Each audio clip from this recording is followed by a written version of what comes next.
Hey everybody, Coach Tanya here at Critical Bench, and today, ladies, I'm talking to you, particularly the 40-plus crowd, and I'm talking to you about fitness, why you should be doing it, what you should be doing, what you need to keep in mind, and all the reasons why you really want to be looking after yourself if you haven't started already. So stay tuned and join me.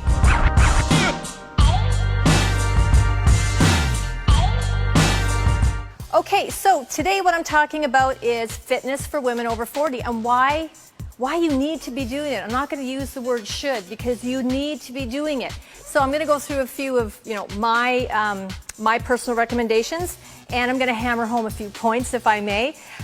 My number one question to you is if you haven't been doing something, and I'm not saying you have to train like an athlete. I'm not saying you have to spend hours of your day committed to cardio and taking up massive chunks of your time. I'm just asking if you haven't already been doing something or started, why not?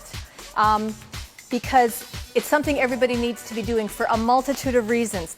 Keeping our bodies moving is what they need. They're designed to move. They're not meant to be sedentary, stationary, and immobile. If you took a car and parked it in your driveway and left it there for, 20, 30 years without really moving it, chances are the moment you sat in it and turned the key, not a lot would happen. And if it did start and you tried to gun it down the road, probably wouldn't end up so well for you. So your body's not a lot different. It's a machine and it's meant to move. And particularly as we get older, and not that 40 is old, but as we get older, things change. And by that time, a lot of us ladies have had families. So, there's that to take into account.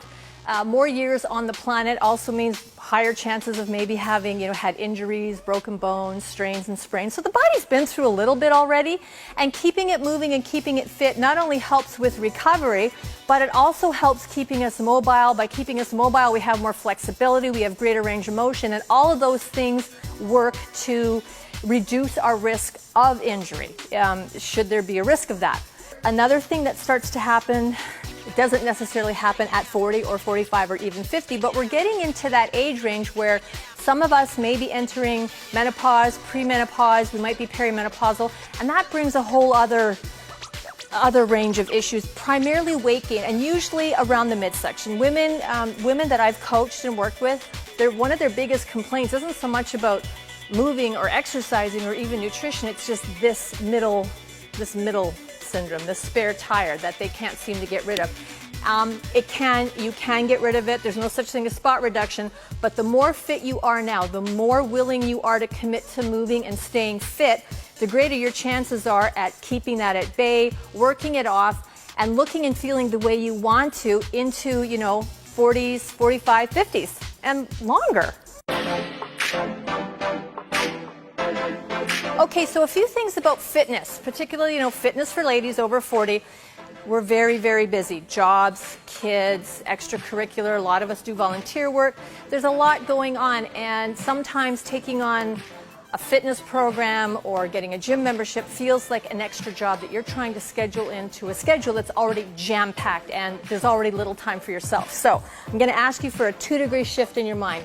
Number one, doing this for yourself is making time for yourself and creating some balance, that work-life balance that you really, really need. And fitness and exercise is one of the best things you can do for your brain, okay? Secondly, you do not need a bunch of fancy equipment and you do not need to have a gym membership. There are so many things that you can be doing right now to move your body and stay fit and feeling amazing, okay? If you're new, if you've never really been one for exercise, or if it's something you got away from, just start with your body weight, okay? Check out our channel. We have got so many videos on body weight exercises and programs that you can do right now today in your living room, in your office, with just your body weight, okay? When you think about it, how much do you weigh?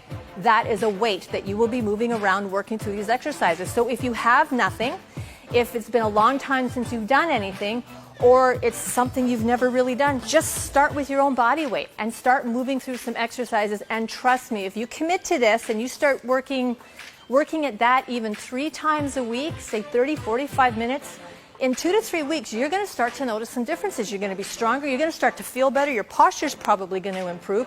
Your mindset is going to change a little bit because when you move, you put more oxygen in your brain, and guess what that does? It makes you happy. maybe you are somebody that has exercise, you do exercise, maybe you're getting bored with it, maybe you got away from it, and maybe you're like a lot of people, you have a lot of the stuff, and you know what I'm talking about. You've got the Bosu balls, you've got the stability balls, you've got the dumbbells, you've got the resistance bands, you've got all the stuff, and it's on a shelf somewhere. Pull it out, okay? A lot of these these pieces of equipment you can use at home. Okay, now you can also go find them at the gym. If you're somebody that enjoys going to the gym, or if you have paid for a gym membership and you're not using it, get your butt to the gym. Okay, and if you don't like the gym, then cancel the membership because you're wasting your money. It's time to be very realistic, and I'm going to call you out a little bit on this. If you bought a membership to a gym and you're not using it, you're not getting fit. Okay, having a gym membership does not make you fit. It doesn't mean you're exercising. It means you're spending money monthly to not go. So if it's a case of you have it, having it makes you feel good, but you're not using it, come on. Now, if you have it because you do like the gym, it's motivating, and you know the hardest part is getting there, but once you get there, you actually start working out, then start getting there. Start getting there, start doing it. And you don't have to start big, start small. I like to use free weights. Now, every gym, anywhere you walk in, is going to have, you know, dumbbell free weights, okay? A lot of them now, too, are going to have things like kettlebells, okay? These are great. And again, check out our channel. We have got so many videos of programs and exercises that you can do using free weights, using the kettlebells. Now, other pieces of equipment that you're going to find at a gym that you may also have at home are things like resistance bands. They may not look like much, but if you haven't used these, it is absolutely amazing what you can do with them to work your body. So again, check out our channel. We've got hundreds of videos on resistance band training, okay? And this is something, if you don't like being at the gym, you can do it at home. You can do it in your office. So how much room is this going to take in your purse? Like nothing. Throw it in there, take it to the office during your lunch hour, give yourself a workout, okay? A couple other pieces of equipment that I like to incorporate in my workout, because I can get bored very quickly. I love to work out. I love the gym. I love using the free weights, but I get bored just like anybody else. I got to switch things up. And guess what else? Switching up your workout is actually really good for continuing to get results. And any of you out there who have really seriously committed to exercising and training programs and have done them for any length of time, you may have found that you hit a plateau. It's where, you know, you've been getting results, you're losing weight, you're gaining muscle, you're getting those sexy curves, and all of a sudden everything kind of stops. So there's a few things to think about. You know, nutrition may be tweaked, maybe you're not getting enough sleep. Those things all affect weight loss, weight gain, and your workout. But also just sometimes mixing up. If you go in 3 to 5 days a week and you're doing the same program over and over again, never changing it up at all, you are going to plateau. So as well as keeping things interesting and fun and keeping you motivated and inspired, keeps you from getting bored. So again, at the gym, you're going to find free weights. You're going to find medicine balls. These are great. Do a wall sit, put a medicine ball between your knees and squeeze. Ouch, going to start to burn. Stability balls, Bosu balls. Every gym has got a cardio deck. They've got everything from ellipticals to bikes, treadmills, rowing machines. Just find what you like. Find what you like to do. Find a program that you're going to enjoy doing, and you're going to really push yourself and challenge yourself, and incorporate those into something that you love and keep doing it. If you've never ever, two trains of thought here. If you've never worked out before, some people might suggest and recommend to you starting with free weights, lightweight, okay? Focusing on form and technique to avoid injury, making sure you're doing exercises correctly to get the results you want. Because if you're just in there throwing weights around, A, you're going to get hurt, and B, you're not going to get the results you want. So going into a gym or working out at home isn't just about moving weights around, it's about moving them around properly, all right? So you want to make sure that you understand how to do that. Now you can do that by checking out videos on our channel where we have great instruction and coaching and follow along. Or maybe you do have a coach, or there's a coach at your gym that you belong to that you want to hook up with, even for a couple sessions just to learn a few things, all right? Secondly, there is machines. Now, what I do like about machines is that if you are rehabilitating from an injury, if you have any sort of, if you have any sort of issues with your back, any issues or concerns where movement or range of motion might be compromised, or you're at risk of getting injured, machines can help keep you anatomically in the correct position to reduce the risk of injury. So they're very good. They're very good no matter what, because they do take you through a range of motion correctly, keeping your body in the position it's meant to be. Personally, I like free weights, I like kettlebells, I like bands, I like balls. I like putting all kinds of stuff in it because I need my workout to be a lot of fun. Okay, so all you ladies out there who are convinced, or you have it in your mind that you have to do heaps and heaps and heaps of cardio to lose excess body fat, I want to challenge your thinking on that, because it's not true. Now, if you enjoy cardio, and I know lots of people that enjoy cardio, I know a few marathon runners, I know a lady, used to know a lady that does these extreme, crazy races for like running for days. It's just nuts. But if that's something you enjoy, then obviously continue to do it, because if you like what you're doing, you're going to keep doing it. But if you're doing hours and hours of cardio because you believe it's the only way to lose body fat, I want to challenge your thinking on that. Here we go. When you start to strength train, there's a few fantastic outcomes and results that will happen to your body as a result of doing that. Ladies, you have to strength train. You really, really do. If you want to lose body fat, if you want to keep it off, and just for your overall health. So, first of all, because you can Google this stuff on any medical website, doing weight-bearing exercises helps to increase your bone density. Now, what happens as we get older is we become at higher risk, especially females. Now, it does happen to males too, but particularly the rate of risk is higher among females, that we lose bone density. We're at a higher risk for osteoporosis, osteo-related injuries, osteoarthritis, and that's really something that you can avoid by incorporating strength training. And you don't have to be throwing around 50-pound dumbbells to do that. You just have to be lifting weight that challenges you, that forces you to have to work and grunt through it, okay? So, number one, for bone density, posture, avoiding osteo-related injuries and risk.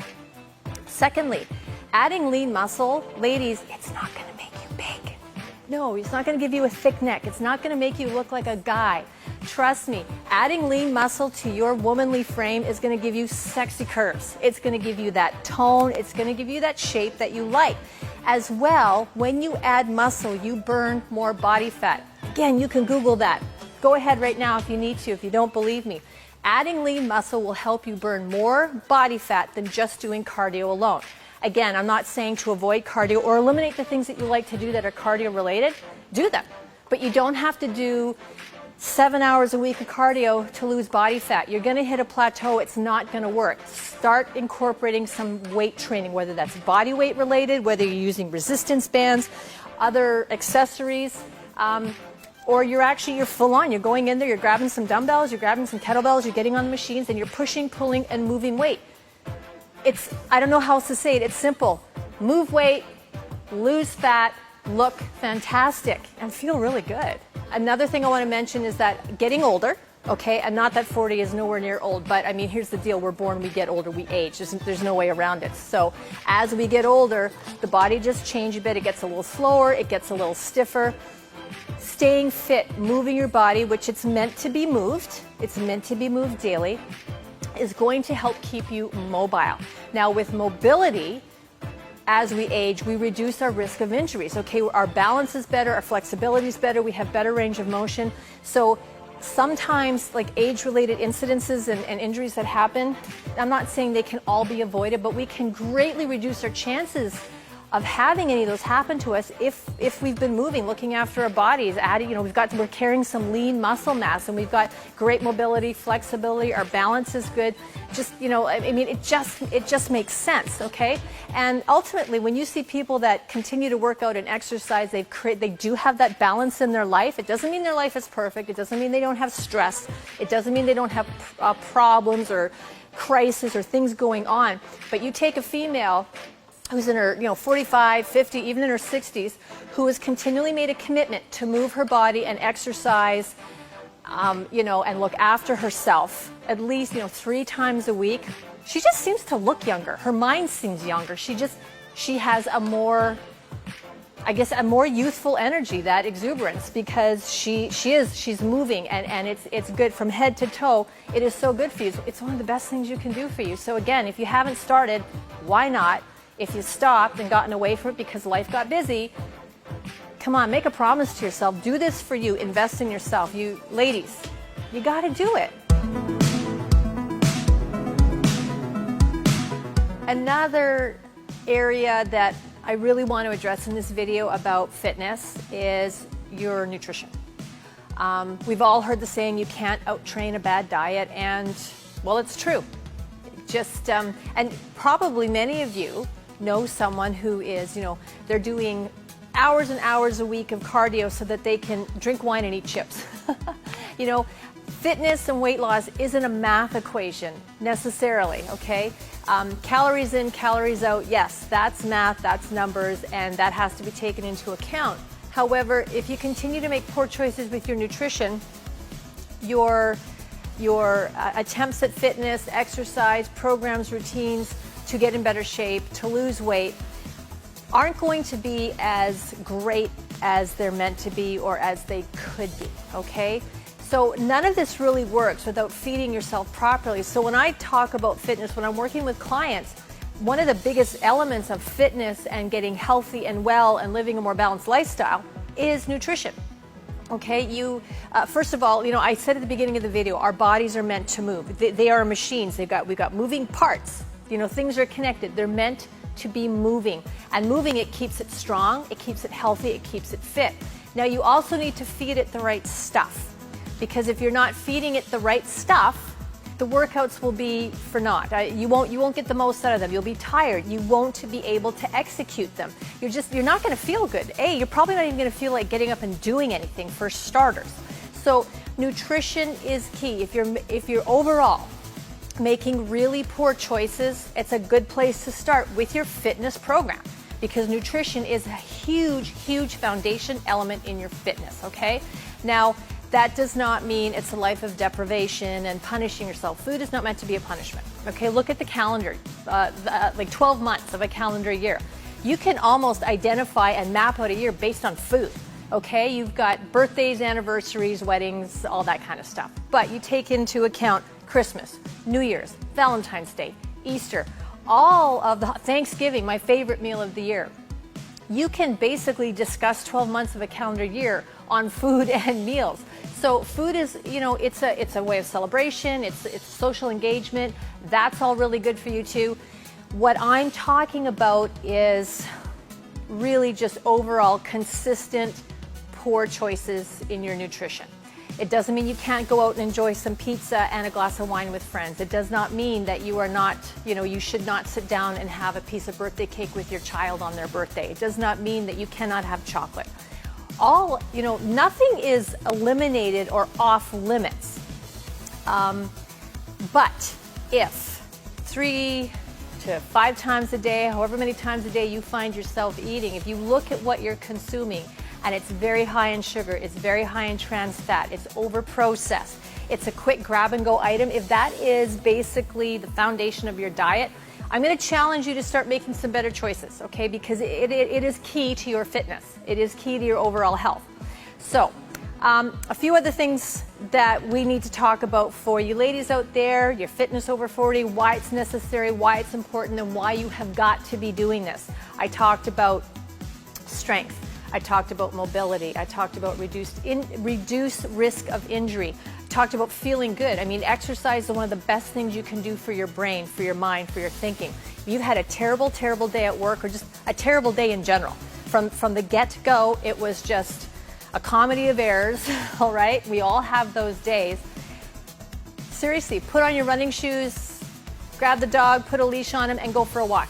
It may not seem like exercise, but you're moving your body, you're getting out of an environment that kind of has your mind spinning in this, this stressful way of thinking. It's going to shift your mindset, it's going to give you a new view. That's also going to give you a new perception. You're moving your body, oxygen's now flowing through your veins, oxygen's going to the brain, it's making you feel better. See, this whole thing is connected. It's not magic, it just makes sense, okay? And it's one of the best things you can do for yourself. Move, eat right, make good choices, make time for yourself. And as you get older, it's more important. It's important throughout your entire life. I'm really stressing because I'm in that age category. I've always been very active, very, very active, but I'm also a very competitive person. I love really intense activities and sports and athletic stuff. I love it. I thrive in that. So for me, it was easy. I never had to force myself. I never really had to force myself. Now, that doesn't mean I didn't have days where I just wanted to be anywhere but the gym, but it was not like I had to always force myself to be active, to be fit. So I was lucky. I was lucky in that my head was just always kind of in the game. But I'm challenging you and asking you to do this for yourself, get your head in the game, and again, you do not have to be an athlete, you do not have to train for something, although setting a goal for yourself is incredible motivation. So maybe you are somebody, maybe you were a runner at one point in time, maybe you were a track star back in high school, I don't know, maybe you used to go down to, Joshua Tree and climb the rocks, I don't know. Maybe there's something in your past that you've loved to do, and doing that made you feel good. Make it a goal, and it doesn't have to be a great big huge goal. You don't have to climb Mount Everest to have achieved something. You just have to be somewhere in the very near future that takes you out of where you are today, that improves your overall health, improves your overall fitness, improves how you feel about yourself, how you look, how you're moving, all of that. Always stay hydrated, okay? I don't care where in the world you live. I mean, I'm here in beautiful, sunny, super hot Florida, so I'm always a huge water drinker, but I bet you now I'm drinking like 3 times the amount of water I drank when I lived in Canada. Stay hydrated. Your muscles, your joints, everything needs that water. We don't want you getting dehydrated and passing out, so please do that. Always remember to warm up. You don't have to spend hours warming up. You don't even have to spend a half an hour warming up, okay? 5 to 10 minutes just to get your core temperature up, to get things loose and warm and ready to exercise is all you need, but it's also very important that you do that. Post-workout, cooling down, depending how intense your workout was. If you were in the gym and you were slinging it pretty hard, you might want to hop on a bike or a treadmill, at a very slow pace, just to bring that body temperature down, to bring the heart rate down, just to kind of get you normal breathing rate again.